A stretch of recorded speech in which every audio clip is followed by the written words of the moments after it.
আমার ছেলে তো টাকাই ধরবে। এই যে এই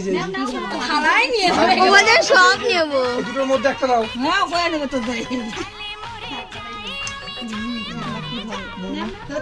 লজ্জা পাচ্ছে, যেটা নেওয়া হলে হবে না, লাভ টাকাই নিয়েছে, টাকাই নেবে। ওর ছেলে টাকাই নিয়েছে, টাকা হয়েছে ধরতে পারছে না।